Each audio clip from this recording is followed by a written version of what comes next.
Assalamualaikum warahmatullahi wabarakatuh. Alhamdulillahi rabbil alamin. Wassalatu wassalamu ala ashrafil anbiya'i wal mursalin Sayyidina Muhammad wa ala alihi wa sahbihi ajma'in. Qalu subhanaka la ilma lana illa ma 'allamtana innaka antal alimul hakim. Rabbi shrah li sadri wa yassir li amri wahlul 'uqdatam min lisani yafqahu qawli. Allahumma la sahla illa ma ja'altahu sahla wa anta taj'alul huzna idza syi'ta sahla, amma ba'd. Alhamdulillah, sidang penonton yang dirahmati Allah Subhanahu wa taala, terutamanya kepada jemaah Masjid Al-Muttaqin. Marilah sama-sama kita memanjatkan kesyukuran kehadrat Allah Subhanahu wa taala, yang mana dengan limpahan kurnianya, dengan izin Allah Subhanahu wa taala, dengan rahmat Allah Subhanahu wa taala, dengan kasih sayang Allah Subhanahu wa taala, kita dapat bertemu di dalam majlis ilmu melalui online. Yang mana pada hari ini insya-Allah kuliah subuh yang dianjurkan oleh pihak Masjid Al-Muttaqin, yang mana setiap hari Ahad, sedia maklum, ketika mana sebelum COVID-19 berlaku ataupun circuit breaker berlaku di Masjid Al-Muttaqin, giliran saya untuk menyampaikan kuliah subuh di Masjid Al-Muttaqin biasanya pada minggu yang ketiga pada setiap bulan. Jadi Alhamdulillah, pada kali ini kita tidak dapat bertemu secara face to face, secara fizikal, tetapi Alhamdulillah, dengan izin Allah Subhanahu wa taala, dengan rahmat Allah Subhanahu wa taala, nak tak nak Allah Subhanahu wa taala pertemukan juga di dalam ruang yang mana Allah Subhanahu wa taala mengizinkan kita untuk bertemu di dalam ruang alam maya, iaitu melalui online. Alhamdulillah, thumma alhamdulillah. Saya mendoakan agar sidang penonton dan juga jemaah Masjid Al-Muttaqin, senantiasa saya mendoakan kebaikan anda di dunia dan juga di akhirat, dan mudah-mudahan kita senantiasa di dalam lindungan Allah Subhanahu wa taala, dijauhi daripada azab api neraka. Inilah doa yang senantiasa kita doa di dalam ketika mana kita selepas menunaikan solat. Kita dianjurkan juga untuk kita berdoa, untuk kita memohon keampunan, dan untuk kita memohon agar Allah SWT kurniakan kebaikan di dunia dan juga di akhirat. Iaitu doanya berbunyi, Rabbana atina fid dunya hasanah wa fil akhirati hasanah wa qina adzabannar. Mudah-mudahan doa ini yang saya panjatkan mudah-mudahan dikabulkan oleh Allah SWT, dan begitu juga harapan saya agar jemaah Masjid Al-Muttaqin dan sidang penonton yang dirahmati Allah SWT untuk mendoakan kebaikan untuk saya, ahli keluarga saya, dan untuk sekalian muslimin, muslimat, mukminin, mukminat, dan masyarakat seterusnya. Sidang penonton yang dirahmati Allah SWT, selawat dan salam ke atas junjungan Nabi Muhammad SAW. Mudah-mudahan dengan kita memperbanyakkan selawat ke atas junjungan Nabi kita, Nabi Muhammad SAW, kita sentiasa ingat bahawasanya setiap tingkah laku kita, setiap pergerakan kita, kalau kita tahu itu adalah perbuatan Rasulullah SAW, maka kita akan memperolehi pahala sedemikian. Contohnya seperti kita ingin memulai sesuatu dengan kita ucapan Bismillahirrahmanirrahim. Itu adalah sunnah baginda Rasulullah SAW. Ketika mana kita ingin makan, kita menggunakan tangan kanan, kita tahu ini adalah sunnah baginda Rasulullah SAW. Sayang sekali kalau kita tidak tahu itu adalah perkara sunnah yang diajar oleh baginda Rasulullah SAW. Ya, takut kita tidak dapat pahala sunnah. Ya, kerana kita mesti kena mengenali siapakah Rasulullah SAW, apakah akhlak baginda Rasulullah SAW yang ajarkan kepada kita, kepada umat Nabi Muhammad SAW. Baik, sedang penonton yang dirahmati Allah Subhanahu wa taala. Pada kali ini, kuliah subuh yang ingin saya sampaikan adalah topik berkenaan tentang ibrah ataupun menghayati makna-makna di dalam solat. Dalam erti kata, dalam perbuatannya, pergerakannya, dalam pembacaannya, dalam rukun qaulinya. Apakah makna di sebalik tersebut? InsyaAllah kuliah subuh untuk kali ini saya lebih spesifik, ya. Saya ingin menyampaikan berkaitan tentang ibrah ataupun pengajaran di dalam kita melafazkan takbiratul ihram dan juga pergerakan kita mengangkat tangan, kedua belah tangan ini ketika mana kita takbiratul ihram. Apakah signifikan di sebalik takbiratul ihram? Apakah makna di sebalik takbiratul ihram? Dan ada juga perkataan yang kita akan huraikan juga di berkaitan tentang takbiratul intiqal. Takbiratul intiqal. Sidang penonton yang dirahmati Allah Subhanahu wa taala. Setiap perkataan, setiap kalimah yang ada di dalam solat kita pastinya ada makna yang tersurat dan ada makna yang tersirat. Kita mungkin melafazkan takbiratul ihram Allahu Akbar. Adakah kita mengetahui di sebalik lafaz takbir Allahu Akbar itu? Apa sebenarnya yang Allah Subhanahu Wa Taala nak berikan isyarat kepada hamba-hambanya? Kenapa mesti takbiratul ihram? Kenapa mesti lafaz Allahu Akbar? Kenapa tidak Allahul A'zam ataupun Allahu Al-Akbar? Kenapa tidak Allahul Kabir? Apabila kita belajar bahasa Arab, pasti kita akan jatuh cinta dengan kalimah-kalimah Arab. Kita akan lebih, kata orang tu, kita ingin mengetahui lebih mendalam berkaitan tentang kalimah-kalimah yang ada di dalam bab solat kita terutamanya.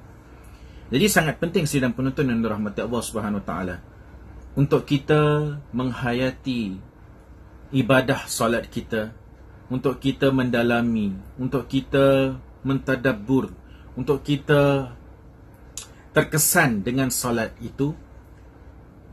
Pastinya kita sebagai hamba Allah Subhanahu Wa Taala jangan mudah rasa, kata orang tu apa ya, cukup dengan apa yang ada dalam ilmu kita. Ilmu tentang solat ini dia senantiasa kita perlu meningkatkan tahap ilmu pengetahuan berkaitan tentang solat. Tidak cukup sekadar kita mengetahui praktikalnya. Tidak cukup sekadar kita mengetahui rukun qaulinya. Tidak cukup sekadar kita mengetahui rukun qalbinya. Tidak cukup sekadar kita membaca suratul Fatihah. Ya, suratul Fatihah adalah di antara rukun-rukun solat. Tetapi tidak cukup ataupun kita kata tidak sempurna kalau kita sekadar membaca tetapi kita tidak mengetahui isi maknanya. Ya, memang kita tak terjejas. Maknanya dia tidak membatalkan solat kita kalau Fatihah kita bacaannya betul. Tidak membatalkan, tetapi ia juga tidak membatalkan juga ketika mana kita tidak memahami atau tidak mengetahui maknanya. Tetapi alangkah indahnya, alangkah sayangnya, maksudnya alangkah baiknya kalau kita dapat mengetahui isi kandungan suratul Fatihah itself. Kita akan lebih appreciate, kita akan lebih menghargai apa yang Allah SWT perintahkan kepada kita di dalam surah Fatihah itu. Saya tak nak masuk kepada bab surah Fatihah sebab itu mungkin di topik yang lain, ya, di sesi yang lain ataupun episod yang lain. Jadi pada hari ini kita try to fokus pergerakan takbiratul ihram kita dengan lafaznya. Nah, sebelum itu ingin saya tekankan ada beberapa senario ketika mana kita takbiratul ihram itu, ya, dia menjadi sah dan dia menjadi tidak sah. Yang pertama, kita lihat senario yang pertama. Ini biasa yang kita lakukan. Ini biasa yang kita amalkan. Setelah kita qiyam, kita berniat, kita niat untuk solat. Contohnya usolli fardul subhi raka'ataini adaan, imaman atau makmuman. Ini adalah lafaz niat. Berkaitan niat tu nanti kita akan hurai juga, tetapi bukan hari ini, ya, mungkin di lain masa insya-Allah. Ketika mana kita sudah qiyam, kita mengangkat tangan kita dengan niat lantas dengan perkataan lafaz takbiratul ihram, iaitu bukan takbiratul ihram, bukan. Takbiratul ihram tu, ya, dia merungkai menjelaskan adalah lafaz takbir tersebut, iaitu lafaz Allahu Akbar. Takbiratul ihram itu nanti saya akan jelaskan, takbir yang diharamkan. Apa maksud yang diharamkan apa? Itu nanti kita akan jelaskan selepas ini. So kita tunjuk senario yang pertama. Sama ada senario ini betul ataupun tidak, dia sah ataupun tidak solat kita. Yang pertama, Allahu Akbar. Angkat tangan sambil takbiratul ihram. Allahu Akbar. Yang kedua, senario yang kedua.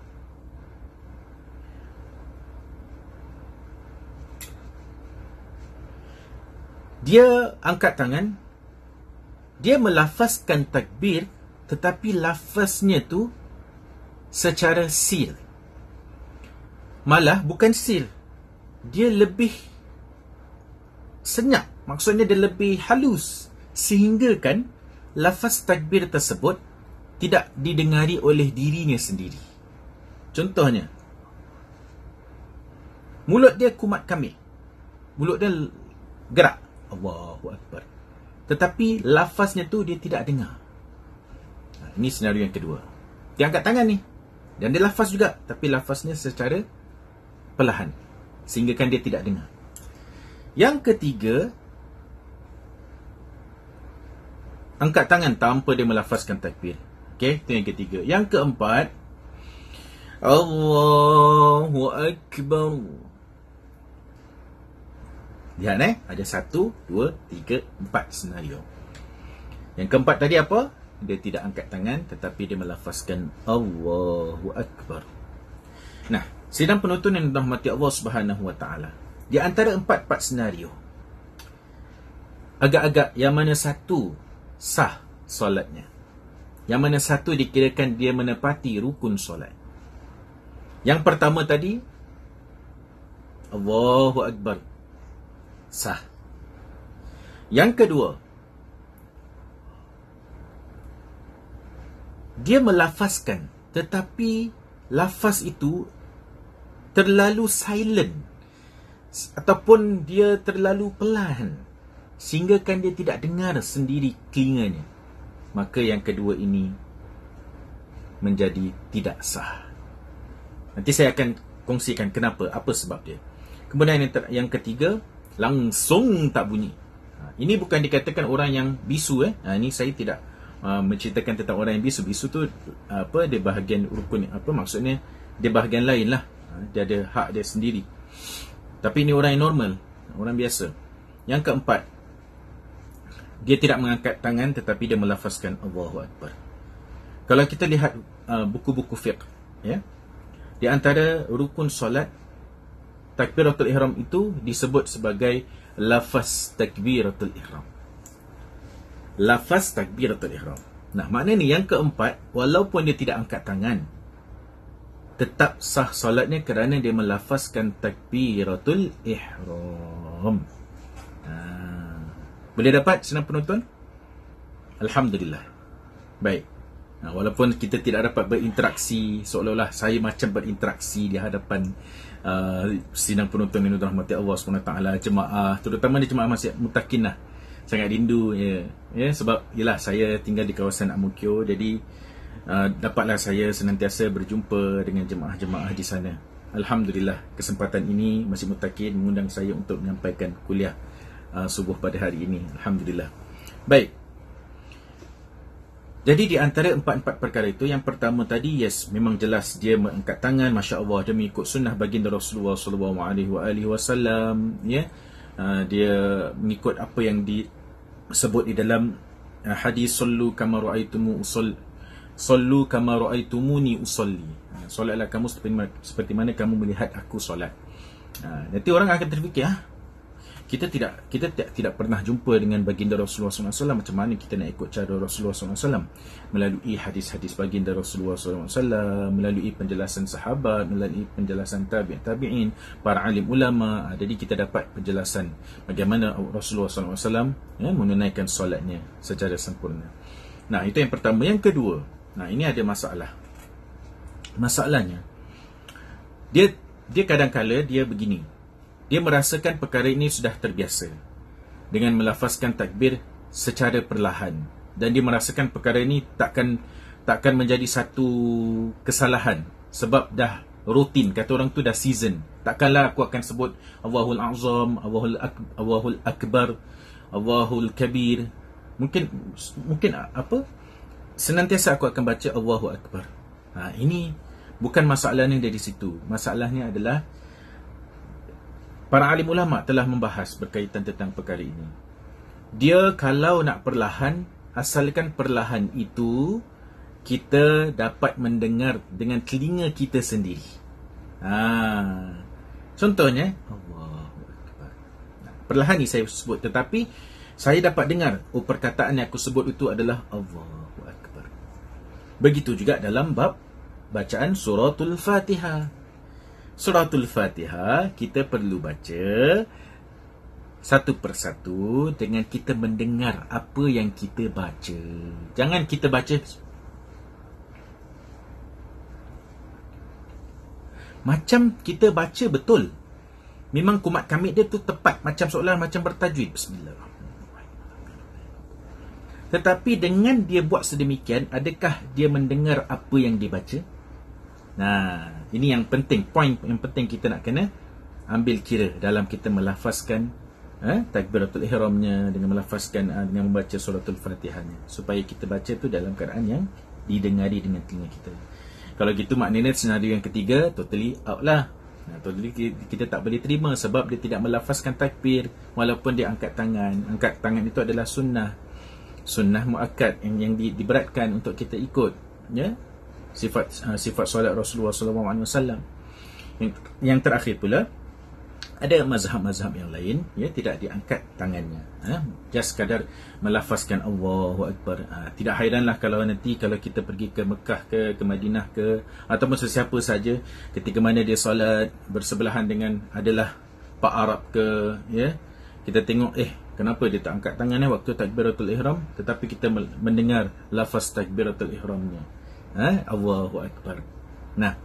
Baik. Itu satu perkara senario yang ingin saya tekankan. Selain daripada itu, kita perlu ingat takbiratul ihram ini berlaku beberapa tempat. Takbiratul ihram dalam solat berlaku beberapa tempat. Antara takbiratul ihram yang kita, selain daripada kita mulai dengan takbiratul ihram ketika mana kita ingin memulakan solat. Songkok saya tinggi sangat. Okey. Kena jauh sikit. Okey. So, selain dari ketika takbiratul ihram, di antara tempat-tempat yang sunat untuk kita mengangkat tangan adalah ketika mana, yang pertama, ketika mana hendak kita rukuk. Selepas kita baca, contohlah kita baca Fatihah dah habis, kemudian kita baca surah, katalah Qul huwallahu ahad, surah Al-Ikhlas. Bismillahirrahmanirrahim. Qul huwallahu ahad, Allahus samad, lam yalid wa lam yulad wa lam yakul lahu kufuwan ahad. Allahu Akbar. Disunatkan untuk kita angkat tangan. Allahu Akbar. Kemudian apabila kita selesai membaca tasbih ketika kita rukuk, kemudian kita nak ingin bangun daripada rukuk, ini kita takbir ratul ihram, tetapi dengan disebut sebagai al-i'tidal, dengan perkataan yang diucapkan oleh baginda Rasulullah SAW, iaitu Sami'allahu liman hamidah. Kita angkat tangan lagi. Kemudian bila kita sujud, dah tak ada takbir. Maksudnya dah tak perlu angkat tangan. Tapi lafaz takbiratul ihram tu ada. Lafaz takbiratul ihram tu ada. Tapi nanti ada orang tanya, Ustaz, kalau takbiratul ihram tu bila kita baca, bila kita sebut, ini selepas takbiratul ihram. Maksudnya selepas saya mula tu Allahu Akbar, yes, memang saya baca kuat. Tapi bila saya nak sujud tu, saya bukan sengaja lah, maybe saya dah terbiasa macam itu. Bila dah i'tidal, sami Allahu liman hamidah, Rabbana walakal hamd, Allahu Akbar. Macam dia sebut Allahu Akbar tu tak secara kuat, tak secara dia dengar, dia sekadar syarat aja, Allahu Akbar. Adakah sah solatnya? Masih sah solatnya.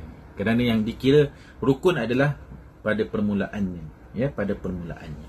iaitu takbiratul ihram ketika kita qiyam. Nah, itu yang kedua. Ketika mana kita rukuk, kita nak hendak rukuk, kemudian kita nak bangkit daripada rukuk, dan yang terakhir adalah ketika mana kita bangun dari tahiyat awal. Bangun daripada tahiyat awal. Maknanya bila rakaat ni pertama, contoh kalau kita solat 4 rakaat, Allahu Akbar, selepas dah habis sujud, kita akan bangkit Allahu Akbar. Bila bangkit daripada sujud tu, kita tak perlu angkat tangan, kita just letak tangan kita di sini. Okay. Kemudian rakaat yang kedua, ketika mana kita dah masuk rakaat yang kedua, kita dah habis baca Fatihah,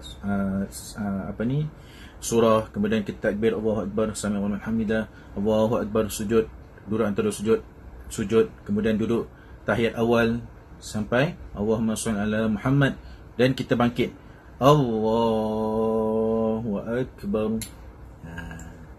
Ini adalah tempat-tempat yang disunatkan untuk kita takbir. Okey, baik. Sekarang kita masuk kepada lafaz itself. Takbiratul ihram. Ya. Di dalam hadis baginda Rasulullah SAW menyebut, yang maksudnya, mafhum dalam hadis ini, sesungguhnya Rasulullah SAW bersabda, sesungguhnya tidak sempurnalah salat seseorang itu kecuali jika dia berwuduk dengan teliti dan berkata Allahu Akbar. Ini diriwayatkan oleh Imam At-Tabrani. Dinamakan takbiratul ihram, takbir yang mengharamkan. Takbiratul ihram bermakna takbir yang mengharamkan. Ini yang kita nak cerita ni, nak story ni.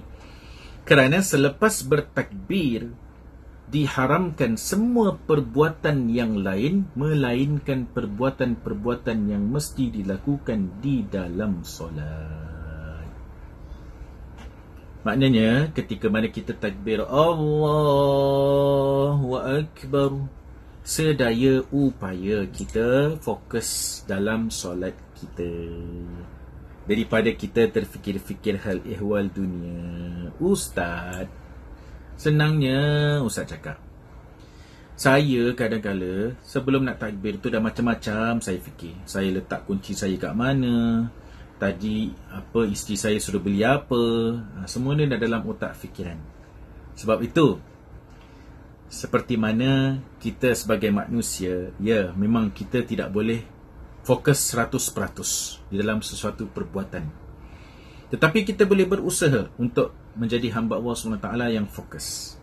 Tetapi kita tidak sampai tahap 100% lah. Maknanya kita berusaha, kita tidak mahu jatuh daripada lesser than 90% ke 80%, at least 90%. Ataupun 80% ke atas. Jangan below than that. So maknanya kita boleh berusaha. Nah, cara untuk kita fokus, actually, ketika mana lafaz takbiratul ihram tu, kita cuba bayangkan, bila lafaz Allahu Akbar ni dimulai? Bila? Ketika mana kita mendengar laungan azan. By right. Ketika mana kita menyahut panggilan Bilal, muazzin mengatakan Allahu Akbar, Allahu Akbar. Apa jawapan kita? Kita akan sebut Allahu Akbar, Allahu Akbar. Nah, ketika kita melafazkan takbir seolah-olah by default, sepatutnya kita kena serta-merta stop any activity yang sedang kita lalui. Sepatutnya, ya, sebaiknya, seafdalnya, ketika mana kita sedang mesyuarat ke, ketika mana kita sedang melakukan sesuatu pekerjaan ke, by right, bila kita mendengar azan, serta-merta kita nyahut panggilan takbir tersebut, panggilan azan itu, Allahu Akbar, Allahu Akbar, maka disitulah titik permulaan untuk kita lebih fokus. Kita berhenti seketika apa yang sedang menyibukkan diri kita, kerana kita ingin menyahut panggilan ilahi, panggilan azan tersebut. Jadi pada situ kita dah mula dah. Inilah di antara orang yang senantiasa menjaga solatnya. Orang yang mendirikan solat itu berbeza dengan orang yang menjaga solat. Orang yang mendirikan solat sekadar apa yang diperintahkan oleh Allah SWT. Ustaz, Allah dah perintahkan untuk kita solat kan? Ini satu kewajipan kan? Jadi, saya buat lah. Buat dah wajib lah. Compulsory. I need to do it. Okay? I cannot kasih any reason. Ini bagi orang yang, golongan yang, dia bangsa, kata orang tu, bukan bangsa lah. Maksudnya, kasar pula saya cakap bermaksud dia hanya fokus kepada yang wajib saja. Settle yang wajib saja. Compulsory. Tetapi golongan yang ketiga ini, dia bukan sekadar menyahut perintah Allah SWT. Tetapi dia faham solat itu adalah hadiah yang istimewa yang Allah SWT berikan kepada umat Nabi Muhammad SAW. Dan dia akan appreciate.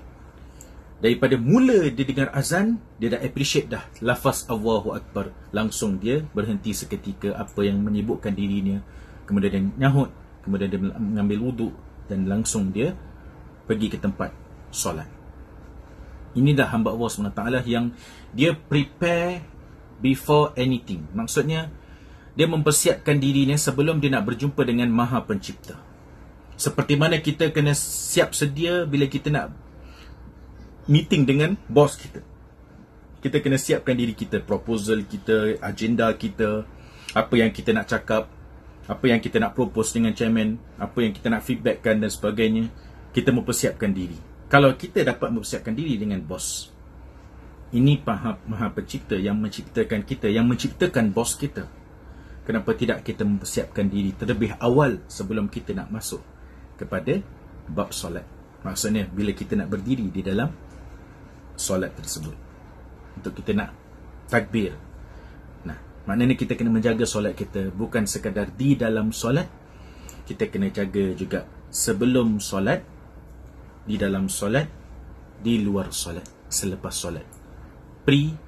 Kata orang tu pre, peri, post. Pre sebelum, peri ketika, during, post selepas. Inilah 3 fasa ni kita nak kena jaga dalam solat kita untuk kita mencapai keredaan Allah Subhanahu Wa Taala. Untuk kita mencapai yang mana Allah Subhanahu Wa Taala dah janjikan, innas solata tanha anil fahsya'i wal munkar. Sesungguhnya, dengan harfu taukid, sesungguhnya solat itu dapat mencegah daripada perbuatan keji dan munkar. Maknanya, kalau betul-betul kita jaga 3 fasa ni, cuba kita bayangkan, kita jaga yang tengah. Tetapi ketika kita luar dari solat, kenapa kita tidak jaga ketika mana kita luar solat seperti mana kita jaga dalam solat kita? Kalau kita dapat jaga dalam solat kita, kita dapat juga jaga sebelum kita solat, jaga selepas solat, insya-Allah hati kita akan tenang dan kita akan berbaik dengan orang, dan orang pun akan baik dengan kita. Sebab dalam solat itu dah diajarkan untuk kita berprinsip, untuk kita mencurahkan segala kekusutan kita, kesusahan kita. Kita mengharap kepada Allah Subhanahu Wa Taala. Kita mengadu dengan Allah Subhanahu Wa Taala. Kita dah tak rasa resah gelisah ketika mana kita dalam solat. Kalau kita dapat buat dalam solat macam itu, kita ada terapi cara macam mana kita nak mengatasi depression kita di luar solat, di sebelum ataupun selepas solat. Kalau kita ambil daripada, translate daripada solat yang dalam itu, kita terjemahkan di luar solat kita, insya-Allah hati kita akan tenang. Di antara signifikan takbiratul ihram, Allahu Akbar, maknanya takbir itu mengharapkan untuk kita melakukan segala sesuatu yang luar daripada perbuatan solat. Dan ia bukan sekadar makna dia macam gitu saja. Di luar solat, ketika mana kita melafazkan takbir Allahu Akbar, menunjukkan kita ini senantiasa diawasi oleh Allah Subhanahu Wa Taala. Kita akan rasa bila kita nak buat suatu kejahatan, bila kita teringat kembali solat kita, melafazkan Allahu Akbar, kita terbawa kepada luar solat, kita sebut Allahu Akbar, mustahil untuk kita melakukan perbuatan yang keji dan munkar. Itu maksudnya. Nah, di dalam takbiratul ihram ada disebut juga sebagai takbiratul intiqal. Takbiratul intiqal tu takbir yang berpindah. Takbir yang berpindah. Itu istilah takbir yang berpindah. Maksudnya daripada rukuk, daripada i'tidal, daripada kita nak sujud, itu nama dia intiqal, berpindah-pindah. Nah, sidang penonton yang dirahmati Allah Subhanahu Wa Taala, Saya tidak mahu merungkai berkenaan tentang bagaimana angkat tangannya, di mana posisinya dan sebagainya, jari jemarinya dan sebagainya. Saya mau tu apa hikmah di sebalik takbiratul ihram. Nah, sidang penonton yang dirahmati Allah Subhanahu wa taala, di antara hikmah mengangkat tangan ketika kita takbir itu adalah sudah menjadi satu kebiasaan umat Nabi Muhammad SAW. Dan ia adalah sebagai pembuka, gerakan pembuka solat kita. Dan mengangkat tangan itu adalah dilakukan ketika takbir akan rukuk dan akan i'tidal. Tadi saya dah sebutkan beberapa langkah-langkah itu kita perlu mengangkat tangan dan sebagainya. Dalam hikmah takbir ini, ketika mana kita mengangkat tangan, seolah-olah kita ni penuh dengan pengharapan, penuh dengan tenaga kita, yang mana kita ni betul-betul mengangkat tangan kita dengan tenaga kita. Kita berkorban tangan kita ini, yang mana tak mampu pun kita nak balas apa yang Allah SWT berikan kepada kita. Tetapi kita tetap menunjukkan kita ni humble to Allah SWT. Kita hamba Allah SWT. Kita angkat tangan kita dengan tenaga kita, dengan sungguh-sungguh.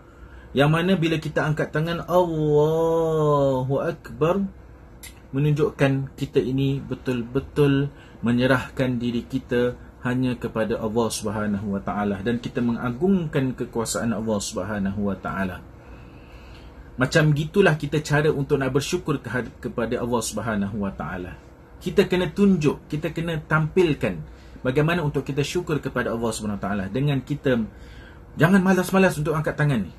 Ada orang Allahu Akbar, Allahu Akbar, Allahu Akbar, tangan dia gini dia lah, kita bakar dia lah. Tak nak. Bersungguh-sungguh, setiap urat-urat yang kita gunakan tu kita betul-betul control ourselves. Sebab tangan inilah digunakan sebagai kuasa. Tangan inilah ada power. Kita boleh tumbuk orang, kita boleh buat sesuatu yang luar biasa dengan menggunakan tangan kita. Nah, bila kita masuk takbir, tangan kita inilah yang akan betul-betul kita control ourselves. Allah, kita berhadapan dengan Allah Subhanahu Wa Taala. Kita seolah-olah kita melihat Allah SWT. Kalau kita tak dapat melihat, seolah-olah Allah melihat kepada kita. Kita akan bersungguh-sungguh bila berangkat tangan. Kita seolah-olah kita penuh dengan pengharapan untuk mendapatkan pengampunan daripada Allah SWT. Daripada mula dia saja kita takbir, kita dah mohon pengampunan daripada Allah SWT. Sebab apa? Tangan kita ni, cuba kita kira. Kalau kita nak kira in details, kat mana jari jemari kita gunakan dari sudut perkara-perkara yang tidak diredai oleh Allah Subhanahu Wa Taala. Biasanya akan kita gunakan jari jemari kita, menggunakan handphone kita. Nah, ketika mana kita gunakan handphone, adakah perbuatan yang kita lakukan melalui handphone ini adalah perkara-perkara yang diredai oleh Allah Subhanahu Wa Taala ataupun sebaliknya? So that's why kita minta, ya Allah, bila aku angkat tangan ini, ya Allah, aku betul-betul, aku tak malas, aku betul-betul bersungguh-sungguh ni.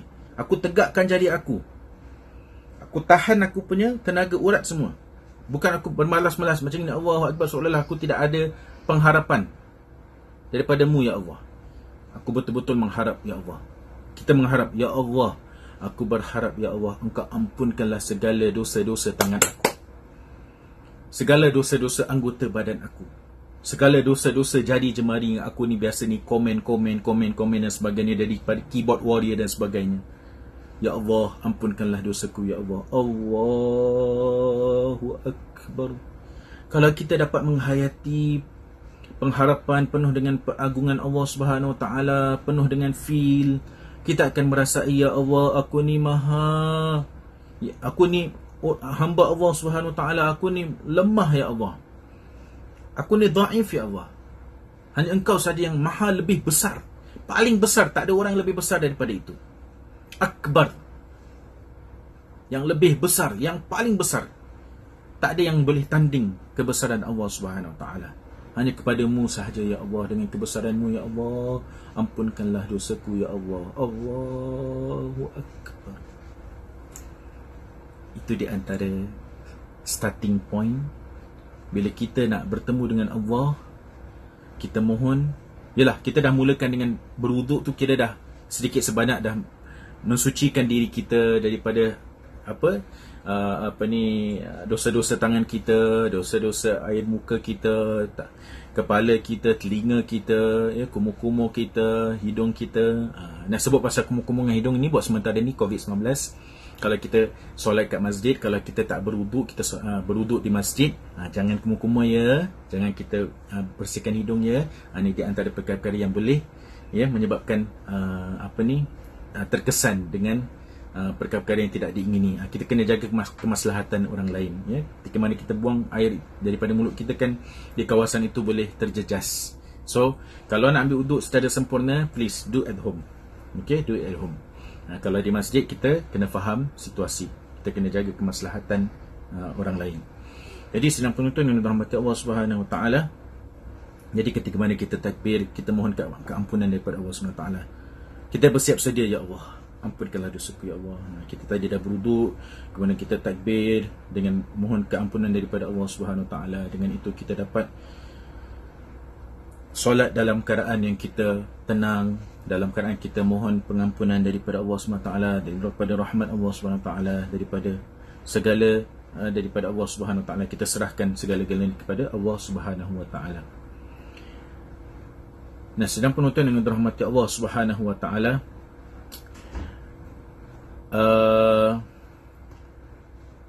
daripada hikmah takbiratul ihram juga yang dipetik daripada Syekh Nawawi dalam Nihayatuz Zain, iaitu keterangan Imam Syafi'i, sesungguhnya gerakan takbir itu merupakan isyarat pengakuan seorang hamba atas keagungan Allah Subhanahu Wa Taala dan pengharapan atas kurnianya dan ampunannya. Pengakuan kita sebagai hamba Allah Subhanahu Wa Taala. Kalau secara logik kan, kalau kita nak surrender diri, okey, aku tak nak buat ni, okey, ana bariun, saya lepaskan diri, saya tak nak buat, okey, I let go, okey, saya menyerah diri. Kata orang tu macam bendera putih lah, ni tapak kita putih ni, bendera putih, kita serahkan diri. So penyerahan itu sepatutnya kita kena serahkan diri kepada Allah Subhanahu Wa Taala. Senantiasa kita memohon keampunan daripada Allah Subhanahu Wa Taala dan penuh dengan pengharapan. Jangan malas-malas. Maksudnya jangan leka-leka, jangan kita lemah-lemah bila kita nak takbir Allahu Akbar. Betul-betul Allahu Akbar. Tapi janganlah keras pula. Allahu Akbar. Itu pun tak boleh, kadang-kadang mengganggu ketenteraman jemaah yang lain. Kalau kamu solat kat rumah, solat sendiri-sendiri, okeylah. Kalau awak rasa awak betul-betul nak sungguh, memang awak ni orang yang sebagai seorang askar ke, memang dah terbiasa terpekik macam gitu kan, Allahu Akbar. Tetapi biar kita lenturkan bahasa lafaz Allahu Akbar tu dengan lafaz yang lembut, lafaz yang lunak. Kalau kita nak berlagu, jangan berlagu sangat. Maksudnya asalkan kita dengar yang indah. Bila kita melafazkan Allahu Akbar dengan tajwidnya, dengan harakatnya, dengan hamasnya, dengan tafkhimnya, itu menunjukkan kita mengagungkan kepada Allah Subhanahu Wa Taala. Dan Allahu Akbar adalah sirah, akbar itu sendiri adalah sirah tafdil. Sirah tafdil. Apa yang bermaksud sirah tafdil? Yang mana gambaran akbar itu adalah paling besar, tidak ada lagi yang lebih besar. Kita cuba bayangkan, segala-galanya adalah yang paling besar adalah Allah Subhanahu Wa Taala, Allah yang maha berkuasa. Dan Imam Syafi'i berkata juga bahawa hikmah mengangkat tangan adalah pengakuan seorang hamba akan keagungannya dan mengharap pahala darinya. Harapan apa lagi selain kita mengharapkan pahala daripada Allah Subhanahu Wa Taala, tuan-tuan, puan-puan yang dirahmati Allah Subhanahu Wa Taala, untuk diri saya, adik keluarga saya, adik keluarga anda semua, masyarakat kita semua. Kita mengharapkan apa selain daripada Allah Subhanahu Wa Taala? Mengharapkan pahala daripada Allah Subhanahu Wa Taala, mengharapkan rahmatnya daripada Allah Subhanahu Wa Taala. So inilah di antara ibrah pengajaran daripada takbiratul ihram, Allahu Akbar. Boleh sidang penonton? InsyaAllah mudah-mudahan bermanfaat perkongsian saya ini.